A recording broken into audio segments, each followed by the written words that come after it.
નમસ્કાર વિદ્યાર્થી મિત્રો, કાયદા વિષયની લેક્ચર સિરીઝમાં હું મહેશ મિશ્રા આપ સૌનું હાર્દિક સ્વાગત કરું છું. લાસ્ટ વિડીયો લેક્ચરની અંદર આપણે જોયું બીએનએસની પ્રસ્તાવના.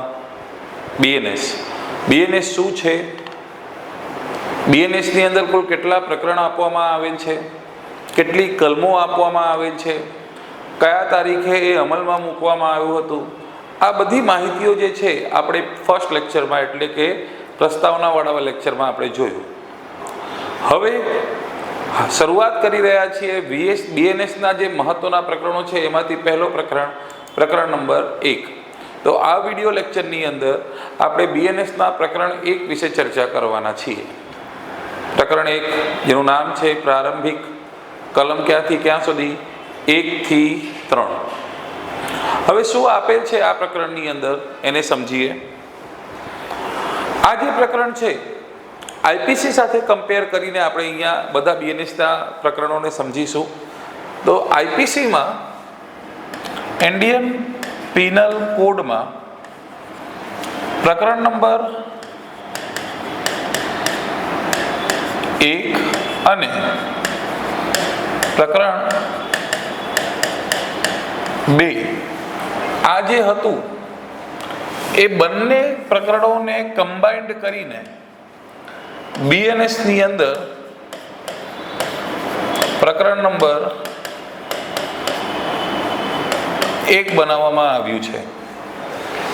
એટલે કે આઈપીસીની અંદર પ્રકરણ 1 અને 2માં જે જોગવાઈઓ કરવામાં આવેલ છે, પ્રકરણ 1 અને 2માં જે જોગવાઈઓ કરવામાં આવેલ છે એ તમામ વસ્તુઓ જે તમને છે એ પ્રકરણ નંબર 1માં બીએનએસમાં જોવા મળશે. પ્રકરણ 1માં ત્યાં આપેલું હતું પ્રારંભિક, જે અત્યારે તમને અહીંયા જોવા મળે છે, અને પ્રકરણ 2માં આપેલ હતી વ્યાખ્યાઓ. અને આ બંનેનું કોમ્બિનેશન જે છે એ તમને અહીંયા જોવા મળશે પ્રકરણ નંબર 1માં. તો આને 2 ભાગમાં આપણે કરીને ભણીશું. પહેલો આવશે પ્રારંભિક, જેમાં કાયદાની હદ અને હકુમત વિશે ચર્ચા છે. અને પછી આવશે વ્યાખ્યાઓ. શેની વ્યાખ્યાઓ? તો શબ્દોની સમજૂતી.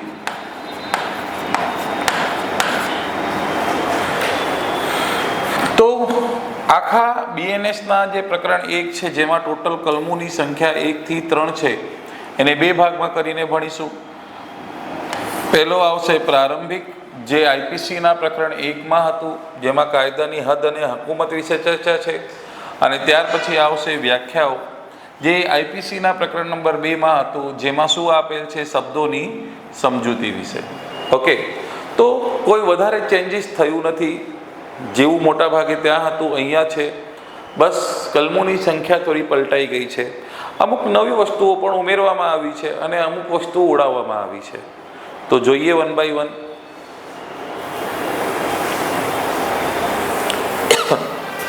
પ્રકરણની પ્રસ્તાવના. દરેક પ્રકરણની એક પ્રસ્તાવના બતાવીશ. તો પ્રકરણ 1માં શું આપેલ છે એના વિશે માહિતી. આ પ્રકરણમાં આ કાયદો ક્યાં લાગુ પડે છે, ક્યાં લાગુ પડતો નથી, કોના ઉપર લાગુ પડે છે અને કોના ઉપર લાગુ પડતો નથી તેના વિશે ચર્ચા કરવામાં આવ્યું છે.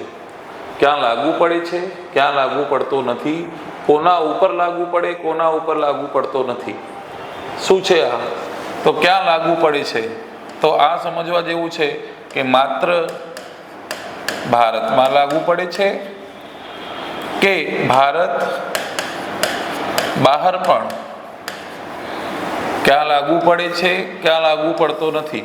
એટલે માત્ર ભારતમાં લાગુ પડે છે કે ભારત બહાર પણ લાગુ પડે છે એ સમજવાનું છે. બીજું શું? કોના ઉપર લાગુ પડે છે, કોના ઉપર લાગુ પડતો નથી. તો માત્ર ભારતીય પણ લાગુ પડે છે કે વિદેશીઓ ઉપર પણ? માત્ર ભારતીય ઉપર લાગુ પડે છે કે વિદેશી ઉપર પણ? બીજું કે ભાઈ ઘણા બધા એવા પણ છે જે ભારતીય હોવા છતાં એની સજા ન કરી શકાય, અને ઘણા બધા એવા છે જે વિદેશી હોવા છતાં સજા કરી શકાય. આ બધી વસ્તુઓ સમજવાનું છે આ પ્રકરણની અંદર. વધારે મગજ ઉપર લેવું નથી, ધીરે ધીરે બધું સમજીશું. તમને ખાલી આટલું કરવાનું છે કે આ વસ્તુ લખી લેવાનું છે, ક્યાં લાગુ પડે છે, ક્યાં લાગુ પડતો નથી, કોના ઉપર લાગુ પડે છે, કોના ઉપર લાગુ પડતું નથી, તેના વિશે ચર્ચા કરવામાં આવ્યું છે. જો સામાન્ય શબ્દોમાં કહેવામાં આવે તો સામાન્ય ભાષામાં કહીએ તો આ પ્રકરણમાં BNS કાયદાનો હદ અને હકુમતની ચર્ચા કરવામાં આવેલ છે. તો જો થોડો એનિમેશનના માધ્યમથી સમજીએ કે ક્યાં લાગુ પડે છે, ક્યાં લાગુ પડતો નથી. માત્ર ભારતમાં જ લાગુ પડે છે કે ભારત બહારના બીજા દેશોમાં પણ આ ભારતનો નકશો જોવા મળે છે, આ વિદેશ કોઈ અમેરિકાનો નકશો જોવા મળે તો માત્ર ભારતમાં લાગુ પડે કે ભારત બહાર પણ? અને બીજું, કોના ઉપર લાગુ પડે છે, કોના ઉપર લાગુ પડતો નથી? તો માત્ર ભારતીય નાગરિક ઉપર લાગુ પડે છે કે ભારતીય અને વિદેશી બંને? શું આર્મી, નેવી, એરફોર્સ માટે કોઈ વિશેષ જોગવાઈ છે ખરા? શું ભારતના રાષ્ટ્રપતિ અને રાજ્યપાલ માટે કોઈ વિશેષ જોગવાઈ છે ખરા? શું સુપ્રીમ કોર્ટ અને હાઈકોર્ટના ન્યાયાધીશો માટે શું વિશેષ જોગવાઈ છે ખરા? તો કોના ઉપર લાગુ પડે છે, કોના ઉપર લાગુ પડતો નથી, એ પણ આપણને સમજવાનું રહેશે. અને એ બધું ક્યાં ખબર પડશે? પ્રકરણ નંબર 1માં. ઓકે. બીજું મેં તમને કીધું ને, 2 ભાગમાં વહેંચેલું છે કે હદ અને હકુમત, અને બીજું છે વ્યાખ્યાઓ. તો એ જ લખ્યું છે અહીંયા. તેમજ આ પ્રકરણમાં એવા શબ્દોની વ્યાખ્યા આપવામાં આવેલ છે જે શબ્દોનો ઉપયોગ સમગ્ર કાયદામાં કરવાનો છે. હવે ઘણા બધા શબ્દો એવા છે જે આપણે જાહેર જીવનમાં એનો કંઈક અલગ અર્થ કાઢીએ છીએ, પણ કાયદાની ભાષામાં એનો અર્થ કંઈક અલગ હોય છે. તો એ જ વસ્તુ અહીંયા સમજવાનું છે કે શબ્દોની વ્યાખ્યા, દાખલા તરીકે સરકારી નોકર શબ્દ એટલે શું, જંગમ મિલકત એટલે શું, દસ્તાવેજ એટલે શું, કિંમતી જામીનગીરી એટલે શું, વિલ એટલે શું. તો આ બધા શબ્દો ઘણા બધા એવા છે જે તમે જાણો જ છો. પોલીસમાં રહીને જો હશો તો તમે જાણતા હશો, પણ એક પોલીસમાં નથી, હજુ ખાલી તૈયારી કરી રહ્યા છો, તો તમને આ શબ્દો કંઈક અલગ વિચાર આવતું હશે, પણ કાયદાની ભાષામાં તેનો અર્થ કંઈક અલગ જ હોય છે. ઓકે. તો એના માટે આ કાયદો ક્યાં લાગુ પડે છે, ક્યાં લાગુ પડતો નથી, એ સમજ્યા બાદ આપણે આ શબ્દોની વ્યાખ્યા સમજીશું. આવા ઘણા બધા શબ્દો આવશે, અંદાજે 40 જેટલા શબ્દો છે જે કલમ નંબર 2માં જોવા મળશે. ઓકે. તો સામાન્ય ભાષામાં કહીએ તો આ પ્રકરણમાં આ કાયદાની ટિપ્પણી એટલે શબ્દોની સમજૂતી પણ આપેલ છે. તો કાયદાની હદ અને હકુમત પણ આપેલ છે, અને શબ્દોની સમજૂતી એટલે 2 વસ્તુઓ જે IPCમાં હતી, 2 પ્રકરણમાં હતી, એ વસ્તુ એક જ પ્રકરણમાં ઉમેરી દેવામાં આવેલ છે. ચલો 1 બાય 1 જોઈએ કે કેટલા કલમો છે. આની અંદર 3 કલમો છે. 3ને પહેલા શોર્ટમાં સમજી લઈએ. ટોટલ 3 કલમો, જેમાં પહેલું નામ છે અધિનિયમનું નામ અને તેના અમલનો વિસ્તાર. તો આ હદ અને હકુમત બતાવશે કે કાયદાનું નામાંકરણ, અને ત્યાર પછી ક્યાં અમલમાં આવશે, કોના ઉપર લાગુ પડે છે, કોના ઉપર લાગુ પડતો નથી. પછી કલમ નંબર 2 જેમાં શબ્દોની વ્યાખ્યા સમજીશું, અને કલમ નંબર 3 એક સામાન્ય સમજૂતી ચર્ચા કરીશું. આ 3 કલમો જોઈશું એટલે પ્રકરણ નંબર 1 પૂરું થશે. કોઈ સામાન્ય નથી, બહુ લાંબુ ટાઈમ લાગશે આની અંદર. આરામથી પેશન્સ રાખીને સમજજો. ઓકે. સ્ટાર્ટ કરીએ. પ્રકરણ નંબર 1નું કલમ નંબર 1, અધિનિયમનું નામ અને તેના અમલનો વિસ્તાર. તો કલમ 1માં આપેલ છે કે અધિનિયમનું નામ શું છે, એટલે કાયદાનું નામ શું છે, અને તેના અમલનો વિસ્તાર એટલે કે આ કાયદો ક્યાં અમલમાં આવે છે. તો અધિનિયમની નામની વાત કરીએ તો તમે જાણો જ છો કે આ અધિનિયમ ભારતીય ન્યાય સંહિતા 2023 કહેવાશે. જેવી રીતે કોઈ બાળકનો જન્મ થાય તો સૌપ્રથમ એનું નામાંકરણ થાય છે, એવી જ રીતે અહીંયા છે કે જ્યારે કોઈ કાયદો ઘડવામાં આવે તો સૌપ્રથમ એનું નામાંકરણ થાય છે. તો આ નામાંકરણ કરવામાં આવેલ છે કે આ અધિનિયમ ભારતીય ન્યાય સંહિતા 2023 કહેવાશે. બીજું, તે 1 જુલાઈ 2024થી અમલમાં આવશે. આ ડેટ તો હવે ઘણી બધી એક્ઝામોમાં હોટ ફેવરેટ થઈ ગયું છે, પૂછાતું જ હોય.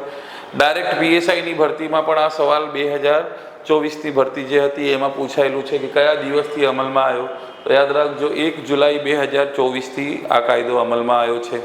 તો 2 મુદ્દા થઈ ગયા. હવે કલમ 1માં પહેલો મુદ્દો જે નામાંકરણ બતાવે છે, બીજો મુદ્દો કયા તારીખથી અમલમાં આવે. આવી જ રીતે 3જો, 4થો, 5મો, 6થો આવા ઘણા મુદ્દાઓ આવશે. 1 બાય 1 જોઈએ.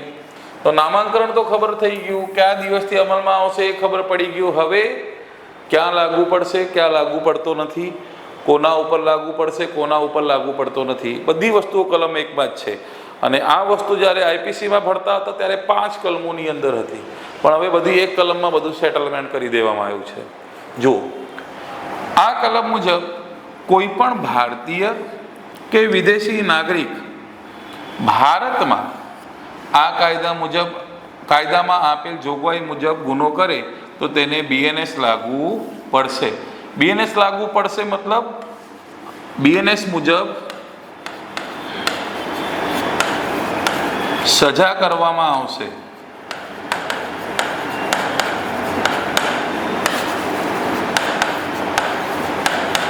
બીએનએસ લાગુ પડશે મુજબ એટલે બીએનએસ લાગુ પડશે એનો મતલબ થાય છે બીએનએસ મુજબ સજા કરવામાં આવશે. તો આ કલમ મુજબ કોઈ પણ ભારતીય નાગરિક હોય કે વિદેશી નાગરિક હોય ભારતમાં આ કાયદામાં જે જોગવાઈ આપેલ છે એના મુજબ ગુનો કરે છે તો એને બીએનએસ લાગુ પડશે. ભારતીય હોય કે વિદેશી, સીધી વાત છે. પાકિસ્તાનનો નાગરિક છે એ ભારતમાં આવીને કોઈ ગુનો કરે તો સજા નહીં કરવાનું જ. ભારતનો નાગરિક ભારતમાં ગુનો કરે સજા નહીં કરવાનું જ. તો ભારતમાં ભારતીય નાગરિક કે વિદેશી નાગરિક બંને દ્વારા કોઈ પણ પ્રકારનો ગુનો કરવામાં આવે તો તેને બીએનએસ મુજબ સજા કરવામાં આવશે. બીજું, આ કલમ મુજબ કોઈ કૃત્ય ભારત બહાર કરવામાં આવેલ હોય, કોઈ કૃત્ય જે છે એ ક્યાં કરવામાં આવ્યું છે? ભારતમાં નહીં, ભારત બહાર કરવામાં આવેલ હોય, પરંતુ ભારતમાં કાયદા મુજબ તે કૃત્ય સજાપાત્ર હોય તો તે કૃત્ય ભારતમાં કરવામાં આવ્યું છે તેમ માનીને બીએનએસ લાગુ પડશે. ઘણા બધા કૃત્યો એવા હોય છે મિત્રો જે વિદેશમાં સજાપાત્ર નહીં હોતું પણ ભારતમાં એ સજાપાત્ર હોય છે. ઘણા બધા એવા કૃત્યો છે. પૃથ્વી ઉપર 200 જેટલા દેશો આવેલ છે. દરેક દેશના નિયમો એક જ મુજબ નહીં હોતા, દરેક દેશના અલગ અલગ નિયમો હોય છે. તો અમુક નિયમો બીજા દેશની અંદર એવા છે કે જેના અંતર્ગત કોઈ વ્યક્તિ કોઈ ગુનો પણ કરે, જે આપણે ગુનો કહીએ છીએ પણ એ લોકો ગુનો નહીં માનતા. દાખલા તરીકે વિદેશમાં ઘણા બધા દેશોમાં એવા જોવા મળે છે કે 2 લગ્ન કરો કોઈ ગુનો નથી, પણ ભારતમાં 2 લગ્ન કરવું ગુનો છે. 1 લગ્ન કરીને બીજો લગ્ન તમે કરો છો તો ગુનો કહેવાય છે અને એની અંદર 7 થી 10 વર્ષ સુધીની સજા થાય છે. તો હવે કોઈ કૃત્ય જે છે એ કૃત્ય ભારત બહાર કરવામાં આવેલ હોય પરંતુ તે કૃત્ય ભારતમાં એ દેશમાં સજાપાત્ર નથી પરંતુ ભારતમાં સજાપાત્ર છે, તો વ્યક્તિ ભારતનો હોય અને ગુનો વિદેશમાં કરવામાં આવેલ હોય તો વ્યક્તિને ભારત પરત લાવીને સજા કરવામાં આવશે. એ જ વસ્તુ અહીંયા ચર્ચા કરવામાં આવેલ છે કે આ કલમ મુજબ કોઈ કૃત્ય ભારત બહાર કરવામાં આવેલ હોય પરંતુ ભારતમાં કાયદા મુજબ તે કૃત્ય સજાપાત્ર હોય તો તે કૃત્ય ભારતમાં કરવામાં આવ્યું છે તેમ માનીને બીએનએસ લાગુ પડશે. ઓકે, નેક્સ્ટ આવે છે નંબર 5 કે નીચે મુજબના સંજોગોમાં ભારત બહાર ગુનો થાય તો બીએનએસ લાગુ પડશે. હવે ભારત બહાર ઘણા બધા એવા સંજોગો આપેલ છે જે કૃત્ય થાય તો એ સજાપાત્ર ગણવામાં આવે છે. તો એ 1 by 1 સમજીશું કે ભારતનો નાગરિક ભારતમાં કે વિદેશમાં જઈને આ કાયદા મુજબ ગુનો કરે તો તેને બીએનએસ લાગુ પડશે. હવે 2 દેશો છે, એક છે ભારત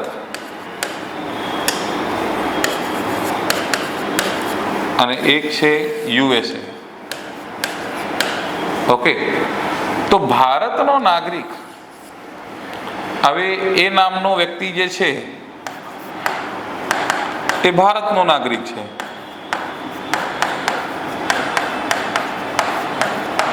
અને બી નામનો વ્યક્તિ જે છે એ વિદેશનો નાગરિક છે.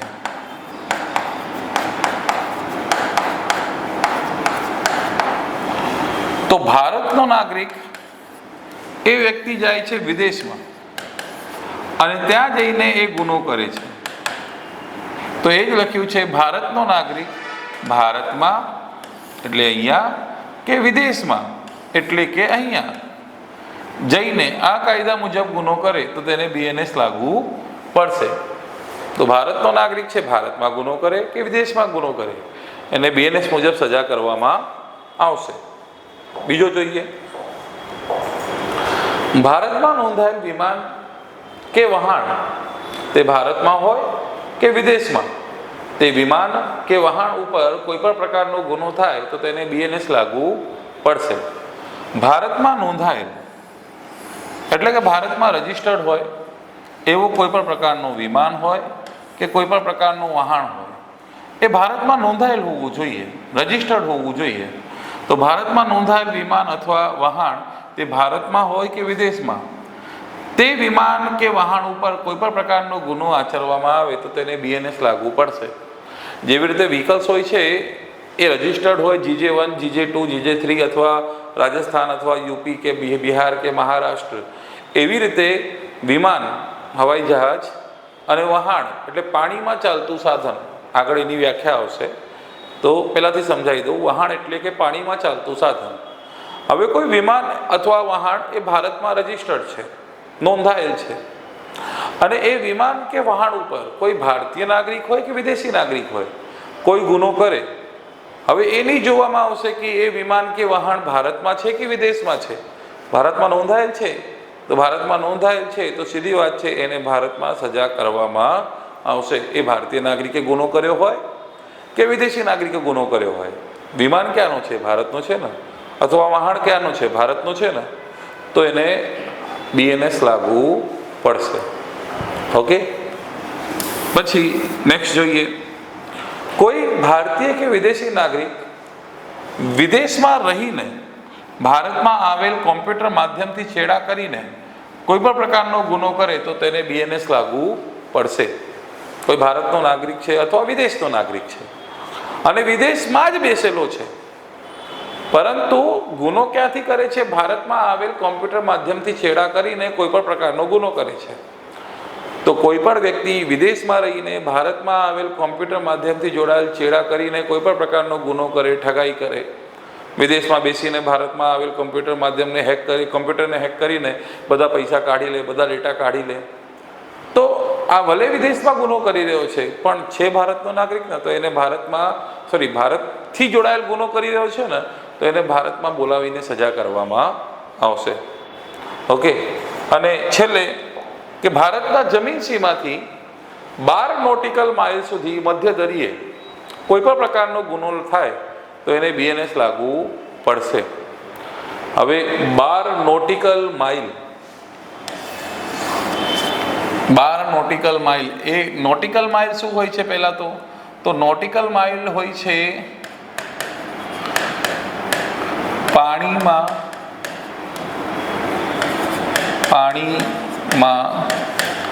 અંતર માપવાનું એકમ. પાણીમાં અંતર માપવાનું એકમ એને કહેવામાં આવે છે નોટિકલ માઇલ. એક નોટિકલ માઇલ અંદાજિત હોય છે 1.85 કિલોમીટર. એક નોટિકલ માઇલ હોય છે અંદાજિત 1.85 કિલોમીટર. ઓકે, એક નોટિકલ માઇલ એટલું હોય છે અંદાજિત 2 કિલોમીટર, તો 12 નોટિકલ માઇલ કેટલું હશે? તો અંદાજિત 22 કિલોમીટર.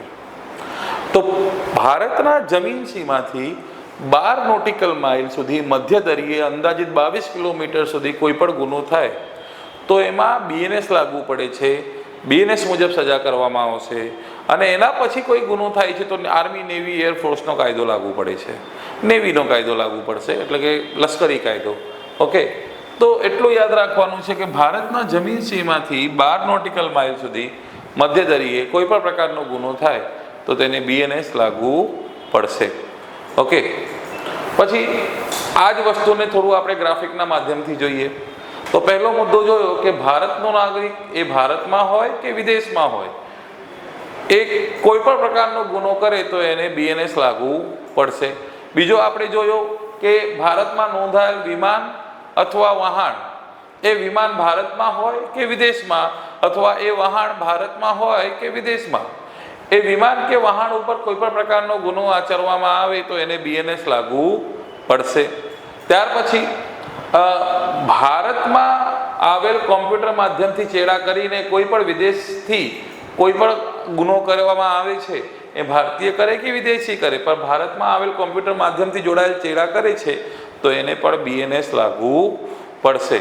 અને ત્યાર પછી ભારતના જમીન સીમાથી 12 નોટિકલ માઇલ સુધી મધ્ય દરિયે કોઈ પણ પ્રકારનો ગુનો આચરવામાં આવે છે તો એને બીએનએસ લાગુ પડશે. તો અહીંયા કલમ નંબર 1ની અંદર એનું હદ બતાવ્યું છે. હજુ પિક્ચર બાકી છે, હજુ પિક્ચર બાકી છે. શું બાકી છે? કોને લાગુ નહીં પડતો એ લખ્યું છે કે ભારત સરકારની નોકરીમાં હોય તેવા સૈનિકો, નાવિકો અને વિમાનીઓ ફરજ ભંડ કરે એટલે ફરજમાં ભ્રષ્ટ થાય અથવા ફરજ છોડીને નાસી જાય તો તે માટે તેમને શિક્ષા કરવા માટે કોઈ ખાસ કે સ્થાનિક કાયદો ઘડવામાં આવેલ હોય તો તેને બીએનએસ અસર થશે નહીં. તો આર્મી, નેવી, એરફોર્સ માટે પહેલાંથી ખાસ કાયદો હોય જ છે. લશ્કરી કાયદો માર્શલ એક્ટ કહેવાય છે. હવે કોઈ વ્યક્તિ ફરજમાં ભ્રષ્ટ થાય છે અથવા ફરજ છોડીને નાસી જાય છે તો એના માટે લશ્કરી કાયદો છે, લશ્કરી કાયદા મુજબ સજા કરવામાં આવશે, બીએનએસ મુજબ સજા કરવામાં આવશે નહીં. ઓકે, એ જ વસ્તુની ચર્ચા છે. પછી ઘણા બધા એવા વ્યક્તિઓ પણ પહેલાં ચર્ચા કરવામાં આવેલ છે જેમ કે સુપ્રીમ કોર્ટ, હાઈકોર્ટના ન્યાયાધીશો, ભારતના રાષ્ટ્રપતિ અને રાજ્યપાલ, આ બધા એવા વ્યક્તિઓ છે, વિદેશી રાજદૂતો, જેને બીએનએસ ડાયરેક્ટ લાગુ ના પડે એમના માટે થોડી વિશેષ જોગવાઈ છે. પણ એ બંધારણ મુજબ આપણા અહીંયા એના વિશે ચર્ચા નથી. આઈપીસીમાં એના વિશે થોડું ડિટેલમાં ચર્ચા હતું પણ બીએનએસમાં આટલું બધું ચર્ચા નથી કરવામાં આવ્યું. ઓકે, ચલો હવે આવી છે વ્યાખ્યાઓ. કલમ 1 પૂરી થાય છે, કલમ 2 ચાલુ થાય છે. વ્યાખ્યાઓ, ઘણી બધી વ્યાખ્યાઓ, અંદાજિત 40 જેટલી વ્યાખ્યાઓ અહીંયા આપેલ છે. એ તમામ વ્યાખ્યાઓને હવે સમજવાની છે.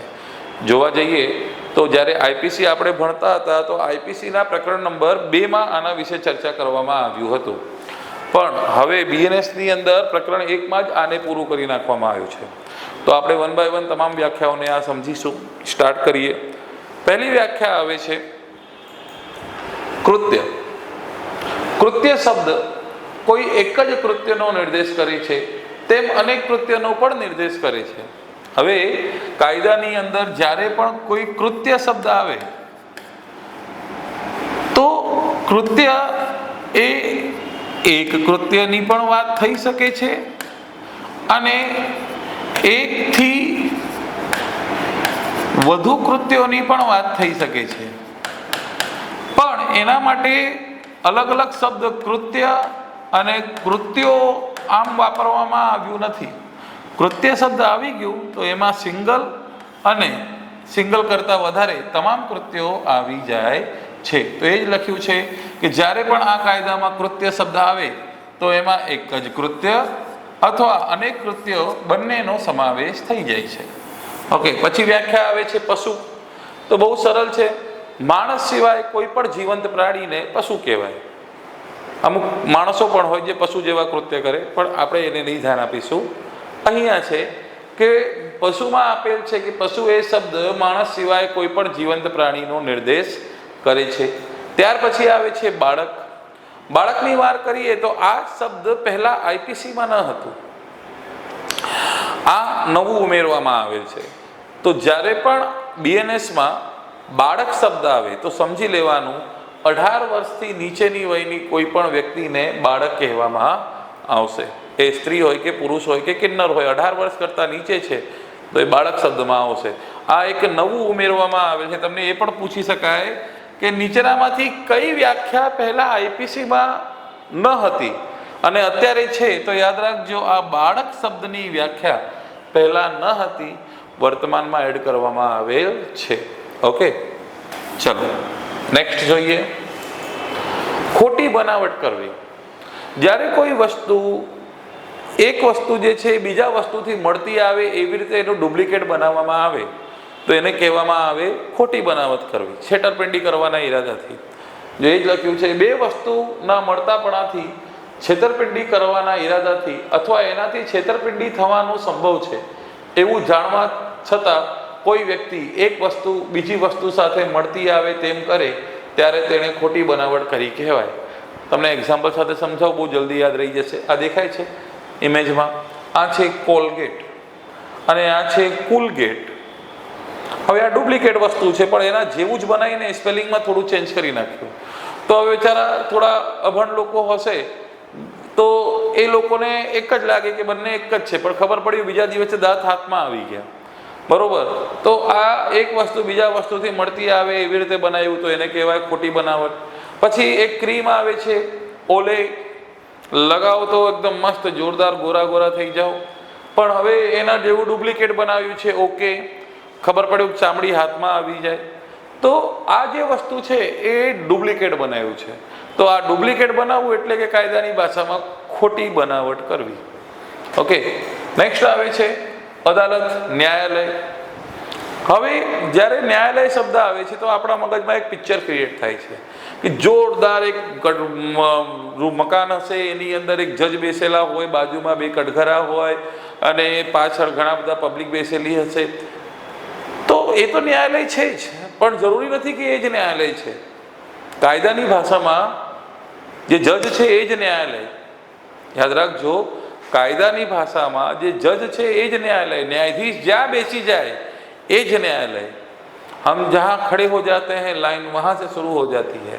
तो એવી જ રીતે કે જજ જ્યાં ઊભા થઈ જાય એ જ ન્યાયાલય બની જાય છે. જો એ જ લખ્યું છે ન્યાયાલય એટલે કે ન્યાયાધીશ કે જેને એકલાને ન્યાયિક રીતે કાર્ય કરવાની સત્તા આપવામાં આવેલ હોય, અથવા ન્યાયાધીશોનો સમૂહ જેને સમૂહ તરીકે ન્યાયિક રીતે કાર્ય કરવાની સત્તા આપેલો. જો અહીંયા કોઈ દુકાન, મકાન, ફલાના ઢીમકા આવું કઈ ચર્ચા છે? નો. શું કીધું છે કે ન્યાયાલય એટલે કે ન્યાયાધીશ કે જેને એકલાને ન્યાયિક રીતે કાર્ય કરવાની સત્તા મળેલ હોય, અથવા ન્યાયાધીશોનો સમૂહ જેને સમૂહ તરીકે ન્યાયિક રીતે કાર્ય કરવાની સત્તા આપેલો. તો એકલો ન્યાયાધીશ કે ન્યાયાધીશનો સમૂહ હોય તો ન્યાયાધીશ જ્યાં બેસી જાય એ જ ન્યાયાલય. ઓકે, તો કાયદાની ભાષામાં ન્યાયાલય એટલે શું? તો તમને એટલું યાદ રાખવાનું, ન્યાયાધીશને જ ન્યાયાલય કહેવાય. એ એકલો હોય કે એક કરતાં વધુ હોય, જ્યાં બેસી જાય એને ન્યાયાલય કહેવાય. એક વિદ્યાર્થીએ મસ્ત જોક પૂછ્યું, સર પેલા ચાની દુકાન પર 4 ન્યાયાધીશો બેસીને ચા પીતા હોય તો એ ન્યાયાલય કહેવાય? અરે ભાઈ, એવી રીતે નહીં, પણ એ લોકોએ જ્યારે સિસ્ટમેટિકલી એણે કીધું હોય કે આ કેસ હવે ફલાની જગ્યાએ ચાલશે અને ત્યાં બેસીને એનું કેસ ચલાવે, તો આમને આમ રોડ ઉપર બેસીને નહીં, આવું પછી ના કરવાનું હોય યાર. ચલો, નેક્સ્ટ આવે છે મૃત્યુ. તો જ્યારે પણ બીએનએસની અંદર મૃત્યુ શબ્દ આવે તો યાદ રાખવાનું, મૃત્યુ અથવા જીવન ફક્ત માનવની હોય છે. પશુઓનું જીવન કે મૃત્યુ હોતું નથી. પશુને મારવામાં આવે તો એના માટે ખૂનની સજા ન થાય. કેમ? એ પશુ છે. તો કાયદાની ભાષામાં જીવન અને મૃત્યુ માત્ર ને માત્ર માનવની થાય છે. તો એ જ વસ્તુ અહીંયા લખ્યું છે. મૃત્યુ એટલે સંદર્ભથી કોઈ વિરુદ્ધ જણાતું ન હોય તો મૃત્યુ એ શબ્દ માનવી મૃત્યુનો નિર્દેશ કરે છે. તો આ કાયદામાં જીવન શબ્દની વ્યાખ્યા પણ આવશે અને મૃત્યુ શબ્દની વ્યાખ્યા પણ આવશે. તો યાદ રાખજો, જીવન શબ્દની વ્યાખ્યા આવે તો માનવ જીવનનો, અને મૃત્યુ શબ્દની વ્યાખ્યા આવે તો માનવ મૃત્યુનો નિર્દેશ કરે છે એમ કહેવાય. નેક્સ્ટ જોઈએ. પછી આવે છે બદદાનતથી. આ શબ્દનો થોડું સંધિ વિચ્છેદ કરીએ તો ખબર પડશે. બદ એટલે કે ખરાબ, દાનત એટલે કે દાનત. જ્યારે કોઈ વ્યક્તિ ખરાબ દાનતથી કોઈ કૃત્ય કરે, કોઈ વ્યક્તિને ગેરકાયદેસર લાભ પહોંચાડે, કોઈ વ્યક્તિને ગેરકાયદેસર હાનિ પહોંચાડે, ત્યારે એ કૃત્યને બદદાનત કહેવાય. તો જો એ જ લખ્યું છે, બદદાનતથી એટલે કે કોઈ વ્યક્તિ બીજી કોઈ વ્યક્તિને ગેરકાયદેસર લાભ કરવાના અથવા બીજી વ્યક્તિને ગેરકાયદેસર નુકસાન કરવાના ઈરાદાથી કંઈક પણ કરે તેણે તે બદદાનતથી કૃત્ય કર્યું કહેવાય. તો જ્યારે કોઈ વ્યક્તિ અન્ય કોઈ વ્યક્તિને ગેરકાયદેસર લાભ અથવા અન્ય કોઈ વ્યક્તિને ગેરકાયદેસર હાનિ પહોંચાડવાના ઈરાદાથી કોઈ કૃત્ય કરે તો એને શું કહેવાય? બદદાનત. દાખલા તરીકે કોઈ મકાન છે જે ગેરકાયદેસર છે, જે તૂટી પડવાનો છે, એ જાણવા છતાં હું એનું વેચાણ કરાવી દઉં, જેના કારણે જે વ્યક્તિ ખરીદી રહ્યો છે એને નુકસાન થઈ જાય, જે વ્યક્તિ વેચી રહ્યો છે એને ગેરકાયદેસર લાભ થઈ જાય, અને એની અંદર મારો પણ અમુક ભાગ હોય. તો મારું કૃત્ય જે થઈ રહ્યું છે, મને ખબર છે કે આ કૃત્ય ખોટું છે, છતાં પણ એ કરાવી રહ્યો છું, તો એને શું કહેવાય? બદદાનત. એક પીએસઆઈ તરીકે છું, જાણું છું કે કોઈ વ્યક્તિએ જે છે ગુનો કર્યો છે, પણ એને બચાવવાના ઈરાદાથી અને જે વ્યક્તિ સાથે અન્યાય થયું છે એને ન્યાય ન અપાવવાના ઈરાદાથી હું પૈસા લઈ રહ્યો છું, તો મારા કૃત્યને શું કહેવાય? બદદાનત. ક્લિયર થયું કે નહીં? ચલો આગળ વધીએ. નેક્સ્ટ આવે છે દસ્તાવેજ. દસ્તાવેજ વર્ડ આવે ને તો પહેલાં તો એક જ પિક્ચર મગજમાં આવે છે, પેલા સ્ટેમ્પ પેપર જે ઘરના કાગળિયા હોય, બરાબર, એ તો દસ્તાવેજ છે જ, પણ એ જ દસ્તાવેજ છે ખોટું. કાયદાની ભાષામાં દસ્તાવેજ એટલે શું? તો કોઈ વસ્તુ કે પદાર્થ ઉપર, કોઈ વસ્તુ કે પદાર્થ ઉપર આંકડા, ચિહ્ન કે અક્ષરના માધ્યમથી, આંકડા, ચિહ્ન કે અક્ષરના માધ્યમથી કોઈ બાબત વર્ણવવામાં આવેલ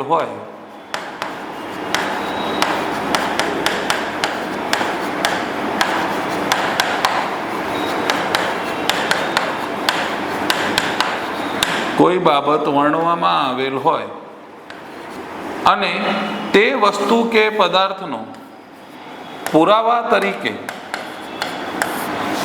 ઉપયોગ કરવાનો ઈરાદો હોય ત્યારે એ વસ્તુ કે પદાર્થને શું કહેવાય? દસ્તાવેજ.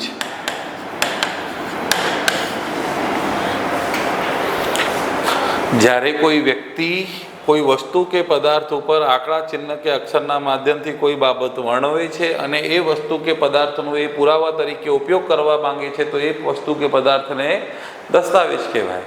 મકાન ખરીદીએ છીએ તો કોઈ વ્યક્તિને પૈસા આપી દો અને બીજા દિવસે આવીને મકાનમાં રહેવા લાગો તો એ કાયદેસર ગણાય નહીં. પણ જો એ જ વસ્તુ સ્ટેમ્પ ઉપર લખાણ કરવામાં આવે કે આ મકાન જે ઉત્તર દિશામાં એની આ આવેલ છે, દક્ષિણ દિશામાં, પૂર્વ દિશામાં, પશ્ચિમ દિશામાં આ આવેલ છે, એની ઉપર એની નીચે ફલાણા ઠેકાણા આવેલ છે અને એ મકાન હું ફલાણા વ્યક્તિને સોંપી રહ્યો છું, આટલા રૂપિયાની અંદર એને વેચી રહ્યો છું, જેના સાક્ષી તરીકે 2 વ્યક્તિઓ અહીંયા સિગ્નેચર કરી રહ્યા છે, આ બધી વસ્તુઓ કાગળિયામાં લખવામાં આવે તો એ કાગળિયો જે છે એ વસ્તુ કે પદાર્થ છે કે નહીં, અને તેના ઉપર આંકડા, ચિહ્ન કે અક્ષરના માધ્યમથી કોઈ બાબત વર્ણવવામાં આવે છે કે નહીં, અને તેનો પુરાવા તરીકે ઉપયોગ કરી શકાય કે ના કરી શકાય, તો એ વસ્તુને શું કહેવાય? દસ્તાવેજ. મોબાઈલની અંદર કોઈ મેસેજ આવે છે, એમાં હું લખીને કંઈક મોકલું છું, આઈ લવ યુ. હવે આ આઈ લવ યુ મારા વાઈફને લખીને મોકલું ત્યાં સુધી તો બરાબર છે, પણ બીજાની વાઈફને લખીને મોકલું તો શું થાય કે મેં એનો સ્ટોકિંગ કરી રહ્યો છું, પીછો કરી રહ્યો છું. તો એ મોબાઈલનો મેસેજ જે છે એ જઈને પોલીસ સ્ટેશનમાં બતાવી દે એટલો ઠાકુર તો ગયો. તો એ મોબાઈલનો મેસેજ શું છે? એ પણ દસ્તાવેજ છે. તો આવી ઘણી બધી વસ્તુ જેના ઉપર આંકડા, ચિહ્ન કે અક્ષરના માધ્યમથી કોઈ બાબત વર્ણવવામાં આવેલ હોય. બીજો એક્ઝામ્પલ લઈ લઈએ, અશોકનો શિલાલેખ. અશોકનો શિલાલેખ જે ગિરનારમાં મળી આવેલ છે એના ઉપર એમણે આંકડા કે ચિહ્ન કે અક્ષરના માધ્યમથી કોઈ બાબત વર્ણવેલ છે અને એનો પુરાવા તરીકે ઉપયોગ કરી શકાય છે તો એને પણ દસ્તાવેજ કહેવાય. હવે એક વિદ્યાર્થીએ પૂછ્યું, સર આ વિડીયો રેકોર્ડિંગ દસ્તાવેજ કહેવાય? વિડીયો રેકોર્ડિંગ જે છે એ પુરાવો કહેવાય પણ દસ્તાવેજ ન કહેવાય, પરંતુ મોબાઈલનો મેસેજ જે છે એ દસ્તાવેજ કહેવાય. કેમ? વિડીયો રેકોર્ડિંગની અંદર કોઈ આંકડા, ચિહ્ન કે અક્ષરના માધ્યમથી કોઈ બાબત વર્ણવવામાં આવેલ નથી, તેથી તે ઇલેક્ટ્રિક પુરાવા અંતર્ગત આવી શકે છે, પરંતુ ઇલેક્ટ્રિક દસ્તાવેજ ન કહેવાય. પણ મોબાઈલનો મેસેજ એ ઇલેક્ટ્રિક દસ્તાવેજ અંતર્ગત આવે છે, કેમ કે એના ઉપર આંકડા, ચિહ્ન કે અક્ષરના માધ્યમથી કોઈ બાબત વર્ણવવામાં આવેલ હોય છે. તો એ જ વસ્તુ અહીંયા લખ્યું છે, જુઓ. જ્યારે કોઈ વસ્તુ કે પદાર્થ ઉપર આંકડા, ચિહ્ન કે અક્ષરના માધ્યમથી કોઈ બાબત વર્ણવવામાં આવેલ હોય અને તે વસ્તુ કે પદાર્થનો પુરાવા તરીકે ઉપયોગ કરી શકાતું હોય તો તેને દસ્તાવેજ કહેવાય. જેમ તેમાં ઇલેક્ટ્રોનિક કે ડિજિટલ રેકોર્ડનો પણ સમાવેશ થાય છે. તો આ વસ્તુ યાદ રાખજો. એક્ઝામ્પલ સાથે સમજીએ. શિલાલેખ એ દસ્તાવેજ છે, કોઈ ચેક જે છે એ પણ દસ્તાવેજ છે, સ્ટેમ્પ પેપર વગેરે જે છે એ પણ દસ્તાવેજ છે. આ બધી વસ્તુઓ આવી જાય. હવે આ વર્ડ પહેલાં ન હતું, આ 29A રાખ્યું હતું આઈપીસીમાં, પણ હવે આની સાથે જ નાખી દીધું છે. તેમાં ઇલેક્ટ્રિક અને ડિજિટલ રેકોર્ડનો પણ સમાવેશ થાય. પણ યાદ રાખજો, ઇલેક્ટ્રિક કે ડિજિટલ રેકોર્ડ એટલે વિડીયો રેકોર્ડિંગ નહીં કે ઓડિયો રેકોર્ડિંગ નહીં. આ શું છે? જેના ઉપર આંકડા, ચિહ્ન કે અક્ષરના માધ્યમથી હોય એ વસ્તુની વાત છે. બરોબર? આ વસ્તુ યાદ રાખજો. ચલો, નેક્સ્ટ આવે છે કપટપૂર્વક. તો ફક્ત છેતરવાના ઈરાદાથી જ કોઈ કૃત્ય કરવામાં આવતું હોય, એકા ડબલ ફિર હેરાફેરી. તો એ એકા ડબલ જે ફિર હેરાફેરીની અંદર આ સીન જોવા મળે છે કે એક તમે 1 લાખ રૂપિયા આપો અથવા 1 કરોડ રૂપિયા આપો, 21 દિવસમાં તમને ડબલ કરીને આપવામાં આવશે અને પછી મળતું ના હોય તો એને શું કહેવાય? કપટપૂર્વક, છેતરપિંડી કરવાના ઈરાદાથી કરવામાં આવેલ કૃત્ય. તો એ જ લખ્યું છે, જ્યારે કોઈ વ્યક્તિ અન્ય કોઈ વ્યક્તિને ફક્ત છેતરવાના ઈરાદાથી કોઈ કૃત્ય કરે ત્યારે તેના કૃત્યને શું કહેવામાં આવશે? કપટપૂર્વક. ઓકે, નેક્સ્ટ, જાતિ. હવે આ કાયદાની અંદર તે કે તેઓ કે તેને કે તેણી આવું કંઈક લખ્યું નથી, એક જ વર્ડ આવી ગયું છે, તે. હવે તે વર્ડ આવી ગયું તો એ પુરુષ માટે પણ ઉપયોગ કરી શકાય અને એ સ્ત્રી માટે પણ ઉપયોગ કરી શકાય અને એ કિન્નર માટે પણ ઉપયોગ કરી શકાય. ઓકે, તો એ જ લખ્યું છે કે જાતિ શબ્દમાં સર્વનામ તે અને તેના પદો કોઈ પણ વ્યક્તિ, પછી તે પુરુષ હોય કે સ્ત્રી હોય કે કિન્નર હોય, તેના માટે વાપરવામાં આવશે. ફરીથી અહીંયા એક નવો વર્ડ આવ્યો, કિન્નર. આઈપીસીમાં કોઈ પણ જગ્યાએ કિન્નર વર્ડ ન હતું. બીએનએસમાં પહેલી વાર કિન્નર શબ્દનો ઉલ્લેખ કરવામાં આવ્યો. એક બિચારો બિહારનો છોકરો હતો, એણે સવાલ પૂછ્યો કે સર, આ કિન્નરોને કોઈ સજા નહીં થતી? મેં કીધું કેમ ભાઈ? એટલે સર, ટ્રેનમાં આવીએ અમે તો પછી મારે છે અને પૈસા માંગે છે, નહીં આપતા તો જબરદસ્ત હજુ મારે છે, તો એને કઈ સજા કેમ નહીં કરતા? તો યાદ રાખજો, કાયદા મુજબ એને પુરુષની જેમ જ સજા કરવામાં આવે છે. એક પુરુષો જેવી રીતે ગુનો કર્યો હોય એવી રીતે કિન્નરને સજા કરવામાં આવે છે. પણ હજુ સુધી આઈપીસીમાં કિન્નર શબ્દનો ઉપયોગ નહીં કર્યો હતો, પણ આ વખતે કિન્નર શબ્દનો પણ ઉપયોગ કરવામાં આવ્યો છે. જો કિન્નરને સજા ન કરી શકાતું હોય તો જેટલા પણ સુપારી હોય બધા કિન્નરોને આપી દેવાનું, કેમ કે એ તો મર્ડર કરશે, સજા નહીં થવાનું. નહીં, એવું નથી ભાઈ, એમને પણ સજા થશે. પણ થાય છે શું કે હિન્દુ ધર્મની અંદર થોડે એમને એક વિશેષ દરજ્જો આપેલ છે કે એને માસી તરીકે આપણે દરજ્જો આપીએ છીએ, જેના કારણે થોડી આપણી એની ઇજ્જત કરીએ છીએ, બરોબર. બટ એવું નથી કે એને સજા ના કરી શકાય. ઉઠાઈને જેલમાં નાખવું અને જેવી રીતે પુરુષ સાથે બિહેવ કરો છો એવી રીતે એક પુરુષ તરીકે એને સજા આપવાની હોય છે. તો યાદ રાખજો, કિન્નર શબ્દનો ઉપયોગ પહેલાં ન હતો, અત્યારે કરવામાં આવ્યું છે. તો તે શબ્દ આવી જાય, કાયદામાં લખ્યું હોય કે તે વ્યક્તિને ફલાની સજા કરવામાં આવશે, તો એમાં તે વ્યક્તિમાં પુરુષ પણ આવી ગયો, સ્ત્રી પણ આવી ગયો, કિન્નર પણ આવી ગયો. ઓકે, તો છોકરી માટે તેણી, પુરુષ માટે તેણે, એવું નહીં. તે લખી દીધું છે ને, તો એમાં પુરુષ, સ્ત્રી, કિન્નર બધા આવી ગયા. એ જ વસ્તુ અહીંયા જાતિ શબ્દમાં આવે છે. ચલો નેક્સ્ટ જોઈએ, શુદ્ધ બુદ્ધિથી. આ બહુ એક મહત્વનો મુદ્દો છે. આ કાયદાની અંદર નેક્સ્ટ પ્રકરણ 3, પછી આ 1 ચાલે છે, પછી 2 આવશે, પછી 3 આવશે. પ્રકરણ નંબર 3 જ્યારે આપણે ભણીશું ને, તો એની અંદર આવશે સામાન્ય અપવાદો. આ સામાન્ય અપવાદોમાં એવા અપવાદો ભણીશું જેના અંતર્ગત કોઈ વ્યક્તિ કોઈનું મૃત્યુ પણ નિપજાવી દે તો પણ સજા ન કરી શકાય, પરંતુ એ કૃત્ય જે છે ને શુદ્ધ બુદ્ધિથી કરવામાં આવેલ હોવું જોઈએ. શુદ્ધ બુદ્ધિથી મતલબ, હું એક મસ્ત જોરદાર ક્રિકેટર છું, હવે શરીર વધી ગયું, દોડી નહીં શકતો, પણ ક્રિકેટર તો જોરદાર છું, અને આઈપીએલમાં મને 2 કરોડમાં ખરીદવામાં પણ આવ્યું હતું, સપનામાં, ઓરિજિનલમાં નહીં, પણ માની લો કે ઓરિજિનલમાં ખરીદવામાં આવ્યું હોય. અને હું ગુજરાત ટાઇટન તરફથી રમી રહ્યો છું અને ગુજરાત ટાઇટન તરફથી રમીને જોરદાર 6 ફટકારું છું, અને મેદાનની અંદર આવેલ કોઈ દર્શક જે હતું એના દર્શકના નાક ઉપર વાગી ગયું. તો મેં તો મારું કાર્ય શુદ્ધ બુદ્ધિથી કર્યું, મેં તો એને મારવા માટે નહીં કર્યું. તો મારું કૃત્ય શુદ્ધ બુદ્ધિથી હોવાના કારણે મેં યોગ્ય સંભાળ અને કાળજી રાખીને જ માર્યું હતું, પણ મને નહીં ખબર હતું કે એને વાગી જશે, તો મારું કૃત્ય ગુનો ગણાશે નહીં. તો આમાં પ્રકરણ 3માં એ જ આપણે ભણીશું સામાન્ય અપવાદો અંતર્ગત કે શુદ્ધ બુદ્ધિથી કોઈ કૃત્ય કરવામાં આવેલ હોય, એટલે કે યોગ્ય સંભાળ અને કાળજીથી કોઈ કૃત્ય કરવામાં આવેલ હોય તો એ કૃત્ય ગુનો ગણાશે નહીં. તો એ જ લખ્યું છે, શુદ્ધ બુદ્ધિ. જ્યારે કોઈ કૃત્ય યોગ્ય સંભાળ અને કાળજીથી અને ગુનાહિત ઈરાદા વિના કરવામાં આવે ત્યારે તે કૃત્ય શુદ્ધ બુદ્ધિથી કરવામાં આવ્યું છે એમ માનવામાં આવશે. તો શુદ્ધ બુદ્ધિનો મતલબ યાદ રાખજો કે યોગ્ય સંભાળ અને કાળજીથી કોઈ કૃત્ય કરવામાં આવતું હોય ત્યારે તે કૃત્ય શુદ્ધ બુદ્ધિથી કરવામાં આવ્યું છે એમ માનવામાં આવશે. નેક્સ્ટ આવે છે સરકાર. તો આ કાયદા અંતર્ગત જ્યારે પણ સરકાર વર્ડ આવે તો સમજી લેવાનું અહીંયા બે સરકારોની વાત ચાલે છે, એક કેન્દ્ર સરકાર અને એક રાજ્ય સરકાર, બે સરકારોની. જો બસ એ જ લખ્યું છે. સરકાર શબ્દ એ મધ્યસ્થ સરકાર એટલે કે કેન્દ્ર સરકાર અથવા જે તે પ્રદેશની રાજ્ય સરકારનો સમાવેશ થાય છે. એમ તો જોવા જોઈએ તો ત્રણ પ્રકારની સરકાર હોય, કેન્દ્ર સરકાર, રાજ્ય સરકાર અને જિલ્લાની એટલે કે સ્થાનિક સરકાર. પણ જિલ્લાની સરકારની અંતર્ગત અહીંયા શું કર્યું છે, ખાલી રાજ્ય સુધી પહોંચ્યું છે, જિલ્લા સુધી આપણે ગયા નથી. ત્યારે જ્યારે પણ બીએનએસમાં સરકાર વર્ડ આવે તો કેન્દ્ર સરકાર અને રાજ્ય સરકાર તમને યાદ રાખવાનું છે. નેક્સ્ટ આવે છે આશરો આપવો. હવે આ આશરો આપવો એટલે શું?